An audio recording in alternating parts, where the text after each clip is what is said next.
సర్జెడ్ GIA right nice అని. So ఇక్కడ మనకు అంశాన్ని మనం ఇలా గమనించినట్లయితే ఇలా స్థూల సాగు భూమి గురించి ఇక్కడ మనం మాట్లాడుకుంటున్నాం. కాబట్టి స్థూల సాగు భూమి అంటే గ్రాస్ ఇరిగేటెడ్ ఏరియా అనే విషయం అర్థం చేసుకోవాలి.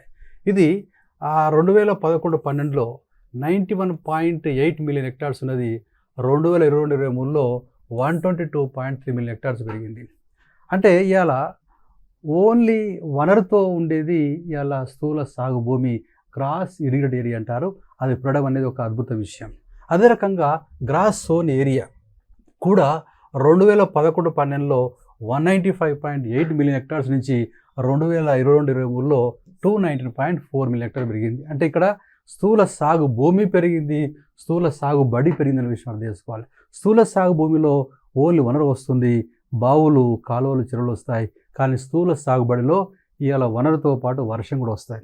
కాబట్టి వర్షం ఉన్నదాన్ని మనము స్థూల సాగుబడి అంటాము, వర్షం లేని దాన్ని స్థూల సాగు భూమి అంటే విషయం అర్థం చేసుకోవాలి. రెండు పెరిగినాయి, ఇది ఒక అద్భుతమైన విషయం అర్థం చేసుకోవాలి. ఇవాళ మనకు ఈల్డ్ కూడా పెరిగింది, ఉత్పాదకత పెరిగింది. ఇది 2011-12లో 841 kgs per ఎకర్ ఉంటే 2022-23లో 109 kgలు ఎకరానికి పెరిగింది. కాబట్టి ఇలా స్థూల సాగు భూమి పెరిగింది, స్థూల సాగుబడి పెరిగింది, అదేవిధంగా ఉత్పాదకత పెరిగిందనే విషయం అర్థం చేసుకోవాలి. తర్వాత ఇంకొకటి ఏంటంటే ఇలా ఇరిగేటెడ్ ఏరియా పర్సంటేజ్ 46.9% నుంచి 50%. అంటే ఇప్పటికి ఇంకా 45% రైతులు వర్షాలపై ఆధారపడుతున్న విషయం అర్థం చేసుకోవాలి. కానీ ఒక్క రైతు కూడా వర్షం పైన ఆధారపడకుండా చర్యలు తీసుకోవాల విషయం అర్థం చేసుకోవాలి.